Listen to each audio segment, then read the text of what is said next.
네, 오늘 우리가 읽었던 이 베드로전서는요, 특별히 이 극심한 박해를 받고 있는 성도들을 위로하고 격려하기 위해 쓰여진 책이 바로 베드로전서입니다. 뿐만 아니라 이 베드로전서에서 이 신자들이 겪는 고통과 그에게 영적인 영광을 안겨줄 그 축복이 기다리고 있기 때문에 그러한 것들을 근거로 하여 이 고통과 아픔 속에, 이 고난 속에 너희들이 참고 견디며 하나님의 놀라운 은혜들을 맛보라라고 베드로는 우리에게 이야기하고 있죠. 특별히 오늘 우리가 읽은 이 베드로전서 1장은요, 크게 이 5문단으로 나뉘어 볼 수 있습니다. 먼저 베드로의 문안과 두 번째는 산 소망을 주신 하나님을 찬양해야 되는 그 이유, 세 번째는 그리스도께 받은 구원은 이 구약의 선지자들에 의해 예언되었다라는 것을 증명하고 있습니다. 네 번째로 이 부르심 받은 자들은 거룩한 삶을 살아가야 될 것을 권면하고 있죠. 그리고 마지막으로 이 그들이 서로 사랑할 것을 베드로는 권면합니다. 저는 오늘 두 번째 주제인 이 산 소망을 주신 하나님을 왜 우리가 찬양해야 되는지에 대하며 전하며, 또한 시험에 잠깐 금심할지라도 라는 제목으로 우리가 고통 중에 또 시험 가운데 고난 가운데 잠깐 금신할지라도 하나님의 놀라운 은혜와 그 평강의 복으로 우리를 다시 회복해 하시며 승리와 그 구원의 기쁨이 있음을 우리가 기억하며 어떠한 순간에도 이 고난 속에서 하나님만 바라보며 나아가는 우리 모든 귀한 성도들이 되기를 간절히 소망합니다. 우리는 흔히들요, 이 수많은 시험의 난제와 이 난관 앞에 설 때 우리는 넘어지고 쓰러지죠. 그리고 일어나려고 할 때마다, 이 몸부림치려고 할 때마다 이 홀로 일어나야 되는 그러한 고통 속에서 우리는 또 넘어지며 괴로워하고 고통스러워합니다. 그리고 이것이 우리 가운데 크나큰 시험이 되어 우리의 믿음까지도 잃어버릴 만큼의 큰 고통을 아마 한 번쯤은 우리 모두가 경험해 보셨을 것입니다. 이러한 크나큰 시험으로 인하여서 정말 우리가 낭망되고 우리가 고통스럽지만은 그럼에도 불구하고 우리가 왜 포기하지 않고 이 신앙을 끝까지 우리가 이어가고 있습니까? 바로 하나님께서 우리의 모든 문제를 아시고 해결해 주실 것이다 라는 이 참된 믿음과 그 소망이 우리에게 있기 때문이죠. 그러므로 시험이나 환난이 찾아올 때 이 시편 37편 24절의 기자의 말씀처럼 넘어지나 아주 엎드려지지 아니함은 여호와께서 그의 손으로 붙드심이다 라는 이 사실을 우리가 믿기에 넘어질지언정 아주 넘어지지 아니하고 끝까지 하나님의 손을 의지하며 살아가는 우리의 신앙의 모습을 봅니다. 그런데 오늘 이 베드로전서가 쓰여진 당시를 살아갔던 이 그리스도인들에게는 이 살아가야 될 삶의 소망을 완전히 잃어버린 시대였습니다. 그 소망을 잃어버린 이유 중 하나는 바로 네로 황제와 이 로마인들 때문에, 특히 네로 황제의 재임 기간에 이 로마에 큰 화재가 발생하죠. 그로 인하여서 이 모든 화살이 황제에게 찾아오니까 이 모든 화살의 촉을 그리스도인들에게로 돌려버립니다. 그러자 어떤 일들이 생깁니까? 로마인들도 그리스도인들을 박해하기 시작하였고 그들을 로마의 경기장에 아니면은 정말 짐승들의 먹이로 던져주고 그리고 유흥거리가 되게 하며 결국 그 모든 것을 로마인들은 즐깁니다. 또한 유대인들도 개종하여서 그 가운데 유대 그리스도인 된 자들에게 그들이 박해하며 그들이 예수 그리스도를 온전히 믿지 못하도록 막아섰죠. 이러한 절대절명의 위기 속에, 이 절망적인 그 순간 속에 하루하루를 그리스도인들은 살아가야 됐습니다. 고난과 박해 속에 살아갔던 이 당시 그리스도인들에게 있어서 예수를 믿는다는 것은 말 그대로 자신의 목숨을 내어놓아야 되는 상황까지 놓인 것이죠. 뿐만 아닙니다. 나의 생명뿐만 아니라 나의 가족의 생명까지도 담보로 해야 되는 이 최악의 상황에 있었기에 쉽게 예수를 믿지도 믿음을 포기해야 되는 그러한 상황 가운데 놓이게 된 것이죠. 종전에도 말씀드렸지만은 유대인들이 개종하여서 유대 그리스도인들이 되었을 때 같은 민족들로부터 박해와 고난이 그리고 편견이 그들 가운데 팽배하게 펼쳐졌습니다. 개종한 유대 그리스도인들의 장사를 방해하였고 장사를 제대로 할 수 없는 환경에 처하도록 만들었죠. 결국 이러한 것들은 어떠한 길로 연결되어집니까? 생업에 대한 그리고 먹을 것에 대한 그 삶에 대한 그 포기까지도 하게 만들어 버렸다는 것입니다. 이러한 환경 속에 놓인 자들에게 큰 고통과 절망밖에 없다는 사실을 알았기에 그들에게 산 소망이 없어진 것이죠. 그러므로 베드로는 오늘 본문의 말씀을 통해 이 잠깐의 시험에 흔들리지 말고 진정으로 바라봐야 될 이 소망을 바라보면서 이 모든 환난과 고난을 이겨내라라고 이야기합니다. 먼저 산 소망은 이 하나님 아버지의 미리 아심이 산 소망이다라고 이야기하죠.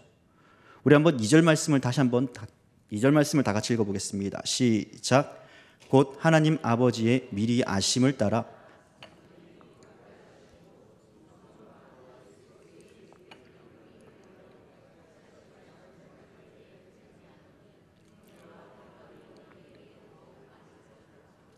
아멘.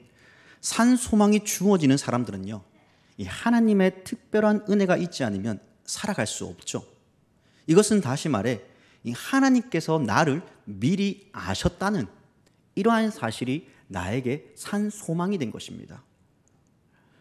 저와 여러분들이요, 이 1900년대에 태어나고 또 2000년도에 태어난 그러한 사실에 대해서 우리는 아무도 이렇게 태어날 것이다 라고 지레짐작한 사람은 아무도 없을 것입니다. 단지 우리는 부모님들의 사랑의 결실을 통해 맺어진 아름다운 씨가 이 어머니의 뱃속에서 자랄 때야 비로소 그 사실을 알 수 있었죠. 게다가 남자가 태어날지 여자가 태어날지 그 누구도 알 수 없습니다. 그 누구도 결정 지을 수 없죠. 하지만 전능하신 하나님께서는 우리가 언제 어디서 또 누구의 자녀로 태어날지에 대한 그 모든 계획들을 우리의 성별까지도 이미 창세전에 이 세상이 만들어지기 그 이전부터 하나님께서 우리를 미리 선택해 불러주셨고 우리를 미리 아셨다는 사실입니다. 하나님께서 우리를 선택해 불러주신 것, 우리를 미리 아셨다는 것, 이것이 얼마나 우리에게 큰 위로로 다가오지 않습니까?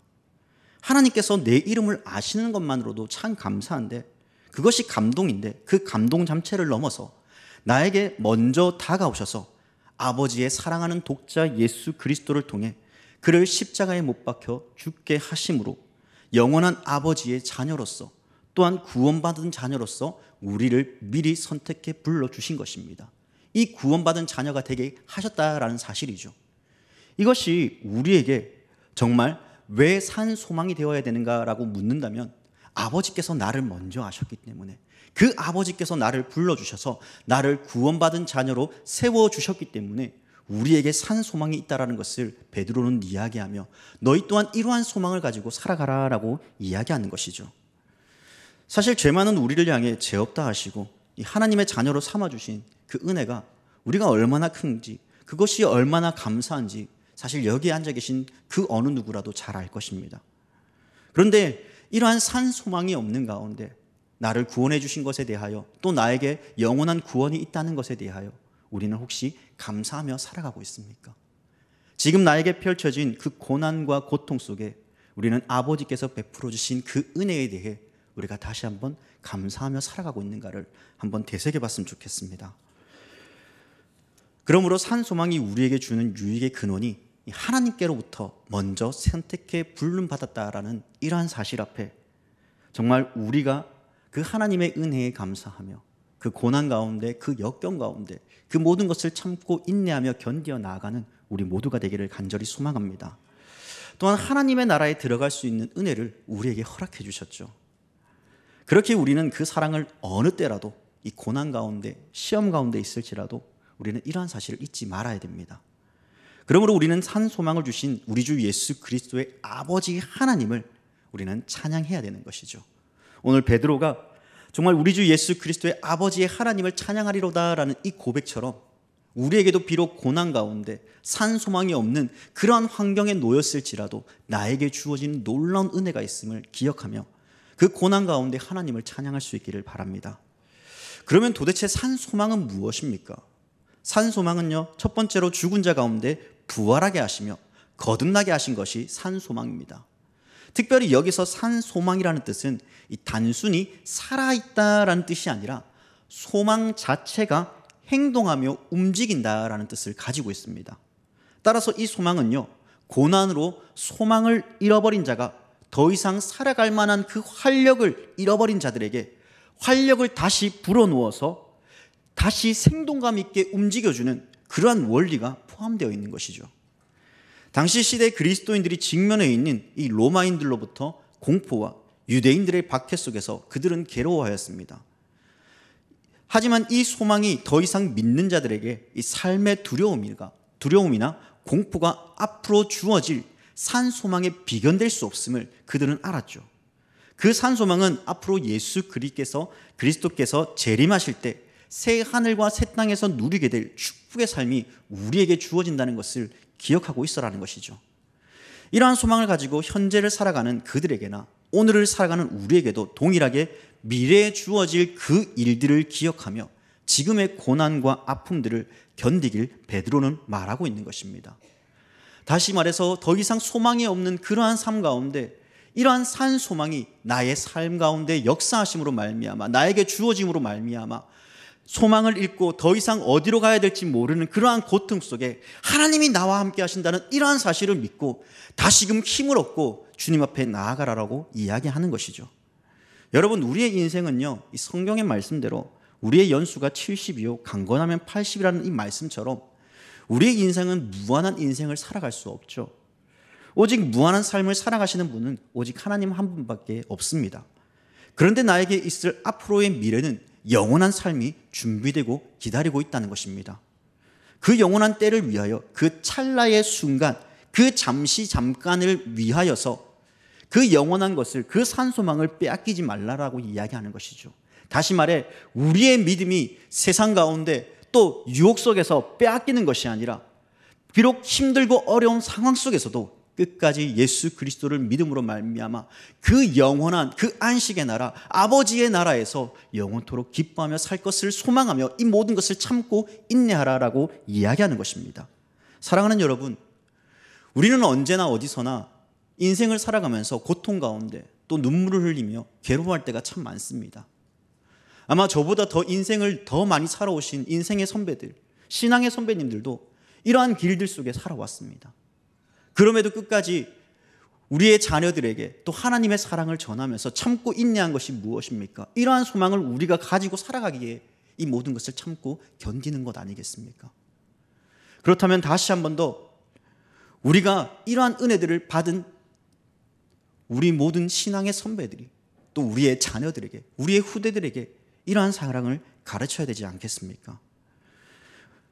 그래서 골로새서 기자는요 1장 16절에서 만물이 그에게 창조되되 하늘과 땅에서 보이는 것들과 보이지 않는 것들 혹은 왕권들이나 주권들이 통치자들이나 권세들이나 만물이 다 그로 말미암고 그를 위하여 창조되었다라고 말씀합니다. 하느님으로부터 말미암아 이 만물이 다 그를 위하여 창조되었다라고 이 기자는, 골로새서 기자는 말합니다. 우리 또한 하나님의 영광을 위해 지음 받았습니다. 하나님께서 우리를 창조하신 주인으로서 그분이 우리의 길을 인도하시며 우리의 삶을 주관해 주시는 분임을 강조하고 있죠. 한 예를 들어서요, 한번 시계공을 생각해 볼게요. 시계공은요, 이 시계를 만들어 놓은 후에 시간이 흘러가도록 계속 내버려 둡니다. 문제가 없으면 그 시간이 계속 흘러가도록 내버려 두죠. 그러한 시간들이 계속 흘러갈 때 시계가 시계공에게 찾아가서 야, 너는 나를 만들어 놓고 왜 그냥 나를 가만히 내버려 두니? 나를 좀 업그레이드하거나 좀 예쁘게 꾸며봐 라고 이야기하나요? 그렇지 않습니다. 만들어 놓은 후에 특별한 문제가 없으면 계속 흘러가도록 내버려 두죠. 그런 시간의 역사 속에서 그저 흘러가도록 내버려 둡니다. 하지만 하나님께서는 우주를 창조하시고 또한 인간의 역사 속에, 자연의 섭리 속에 직접 찾아와 운행하시고 간섭하셔서 지금도 여전히 우리의 삶을 이끌며 인도해 가시죠. 내가 아프고 힘들 때뿐만 아니라 즐거울 때도 기쁠 때도 정말 그 시간마다 하나님께서는 나와 동행하시며 나의 삶을 이끌어가고 계십니다. 단지 우리가 이러한 사실을 느끼지 못할 뿐 하나님은 여전히 우리를 도우시죠. 하나님께서 창조의 목적에서 멈추는 것이 아니라 그 마지막까지, 아니 영원까지 우리와 함께 하시며 우리를 인도해 가시는 신실하시고 사랑 많으신 하나님이십니다.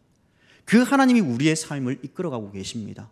그렇기에 우리에게 산소망이 되시는 그 하나님께서 우리의 삶을 지금도 여전히 이끌어 가신다는 것에 대해 우리는 다시 한번 생각하며 정말 하나님 앞에 감사의 찬양을 올려드려야 될 그 이유가 있음을 기억하면서 하나님을 찬양해야 됩니다.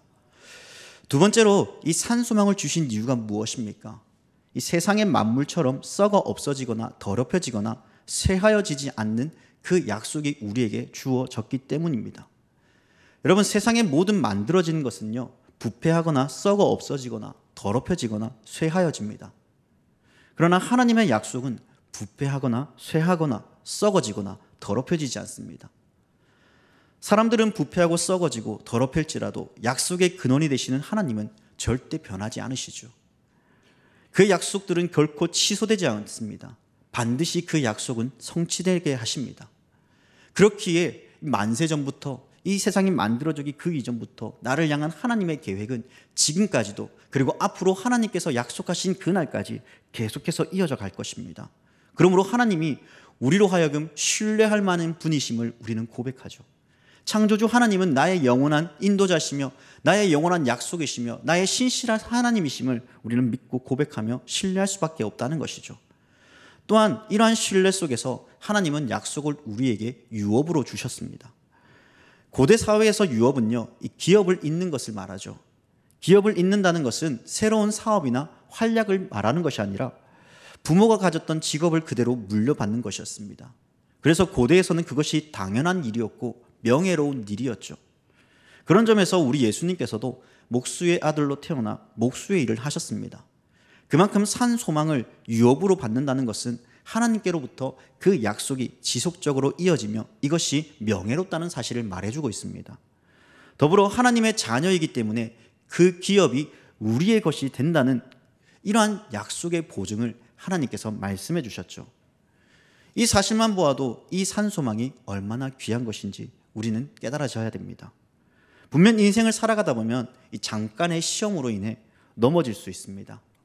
내가 연약하여 넘어진다 하여도, 잠시 딴 길로 들어선다 하여도 우리가 하나님을 향하여서 잠깐 딴 길을 향해 또 다른 곳을 향해 눈을 바라볼 수는 있지만은 하나님은 그런 우리를 내버려 두지 아니하시고 하나님의 그 약속을 위해 다시 우리가 잃어버렸던 그 길을 찾게 하시며 우리가 잃어버린 그 시점을, 그 바라보아야 될 것이 어디인가를 다시 찾게 하셔서 그 제자리로 돌아오도록 하나님께서 그 길을 만들어 가십니다.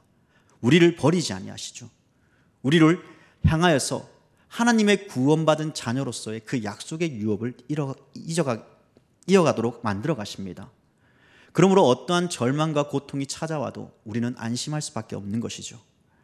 이어 베드로는요, 6절 말씀을 통해 이 여러 가지 시험으로 인하여 크게 기뻐하는 삶을 살아가는 이 성도들이 되라라고 이야기합니다. 이 말을 문자적으로 읽는다면 이러한 생각이 들 수도 있죠. 아니, 어떻게 시험이 오는데 크게 기뻐할 수 있지? 우리에게 시험이 찾아왔을 때 우리는 기뻐하나요? 그렇지 않을 것입니다. 다 화를 내거나 어쩌면 하나님을 향하여 원망할지도 모르죠. 그런 의미에서 정말 기뻐한다는 말이 우리에게 말도 안 되는 상황이죠. 나를 놀리는 건가? 이게 위로인가? 라고 생각이 들 것입니다. 하지만 5절 말씀인 너희는 말세에 나타내기로 예비하신 구원을 얻기 위하여 믿음으로 말미암아 하나님의 능력으로 보호하심을 받았느니라 라는 말씀을 통해 오늘 이 본문이 이해가 되어지는 것이죠. 말세에 나타날 징조라고 했을 때 이 미래에 나타나야 될 일이기 때문에 아직 그 일이 어떻게 진행될지는 그 누구도 알 수 없습니다. 그러나 성경이 말하기를 기근과 또한 핍박과 환난이 우리에게 온다라고 이야기하죠. 그래서 베드로 사도는 말하길 말세에 나타나야 될 그 징조가 가려져 있어 보이지 않아야 될 그 일들이 우리가 예수님을 믿음으로 말미암아 성령께서 깨닫게 하심으로 그 모든 일들을 말씀을 통해 깨닫게 하여 주신다라고 이야기하죠. 이러한 사실을 백성들에게 있어서 더 큰 위로가 됩니다. 왜냐하면요, 이 말세의 때에 분명 이 고난과 핍박이 찾아온다 할지라도 우리에게 주어진 그 확실한 약속이 나에게 주어졌기 때문입니다. 눈에 보이는 이 구원의 날까지 하나님께서 자신의 능력으로 우리를 지키시고 보호하여 주신다라고 말씀해 주셨기 때문이죠. 세상 그 어떤 견고한 벙커보다, 세상 그 어떤 강력한 무기보다 하나님의 말씀이, 하나님의 구원이 우리를 부흥하시고 붙들어 주십니다. 그 기업을 상속받을 때까지 우리를 안전하게 보호하여 주십니다. 우리가 흔히 말하는 이 제품들에는요, 일정 기간 AS가 다 담겨져 있죠. 예를 든다면 우리가 자주 사용하는 스마트폰 같은 경우에는 약 1년이라는 이 약정이 있습니다. 그래서 1년이 지나면은 AS 기간이 끝나죠. 우리에게 제품의 결함이나 오류가 생겼을 때 그 보증된 기간만큼 문제가 생겼으면 새로운 것을 고쳐주거나 새로운 것을 아니면 무상으로 고쳐주는 그러한 일들을 하죠. 또 어느 모 회사의 냉장고는 이 컴프레셔에 관해서 이 10년까지 제품을 보호해 준다고 합니다. 그러나 이 또한 길어봤자 이 10년이라는 시간밖에 포함되지 않습니다. 세상에 영원한 것은 없죠. 보증기간이 끝나면 우리는 모든 것을 포기해야 되듯 새로운 제품을 구매하든지 수리를 하든지 선택을 해야 됩니다. 이것이 세상적 원리입니다. 그러나 하나님의 원리는 그렇지 않습니다. 한번 선택해 불러주시면 우리를 끝까지 책임져 주십니다. 보호하여 주십니다. 아들로 삼아주신 우리를 절대 놓지 않으시죠. 우리에게 제품 보증 기간이나 약정 기간이 없습니다. 그리고 우리가 시험 당할 쯤에 하나님께서 어떻게 인도하십니까? 사람이 감당할 시험밖에는 너희에게 당할 것이 없나니 오직 하나님은 미쁘사 너희가 감당치 못할 시험 당함을 허락지 아니하시고 시험 당할 쯤에 피할 길을 내사 너희로 능히 감당하게 하시는 하나님이십니다. 그러한 분이 우리 아버지이시죠. 그러므로 어떠한 시험들이 나에게 다가온다 할지라도 거기에 휩쓸리지 않기를 바랍니다. 하나님께서는 반드시 피할 길을 내어주십니다. 어떠한 고난의 과정들이 우리를 연단케 하시는 하나님의 일련의 과정이자 은혜입니다. 여러분, 금이 만들어지는 그 과정을 보면요, 이 돌이나 흙 사이에 소량의 금이 섞여서 그 금들을 채취하기 위해서 용광로 사이에 부글부글 끓는 그 용광로 사이에 넣습니다. 그리고 그것이 금이 분리되어지고 또한 순수한 금이 만들어지기까지 수많은 과정들이 겪어지죠. 이러한 순수한 금이 만들어지기 위해서는 그 뜨거운 용광로 속에 정말 그 깨끗한 상태로 순수한 상태로 만들어가기 위해 그러한 어려움이 찾아올 수도 있습니다.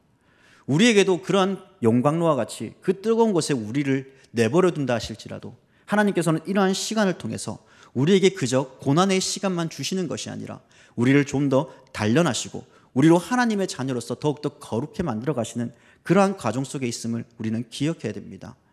이러한 일련의 과정을 통해 연단되어지는 우리의 믿음은 더욱 굳건해지고 강성하여질 것입니다. 우리의 믿음을 강성케 하여 주시는 것이 무엇입니까? 또한 우리는 들음입니다. 듣는다는 것의 의미는 무엇입니까? 바로 하나님의 말씀, 곧 그리스도의 말씀을 읽고 들어야 되는 것이죠. 그러므로 믿음은 들음에서 나며 들음은 그리스도의 말씀으로 말미암는다라는 이 말씀이 나의 마음판에 새겨져야 됩니다. 말씀을 더 깊이 듣고 묵상하며 날마다 그것을 주야로 묵상하는 성도들이 될 때 비로소 이 10절의 말씀에 이 과거의 선지자들이 연구하고 부지런히 살펴서 자기 속에 계신 그리스도의 말씀을 상고하여 믿음으로 나아갔던 것처럼 우리 또한 하나님의 말씀을 더욱더 깊이 묵상하고 또한 이 모든 시험에서 이겨내게 나가게 할 그 힘과 그 원동력이 하나님의 말씀에 있음을, 또 우리에게 영원한 구원자가 되시며 우리를 인도하시는 하나님이심을 기억하시면서 이 모든 고난에서 또 어려운 상황 속에서 끝까지 하나님을 소망하며 나의 산소망이 되신 주님만 의지하며 살아가는 우리 귀한 대천교회 성도님들이 되기를 주님의 이름으로 간절히 부탁드립니다.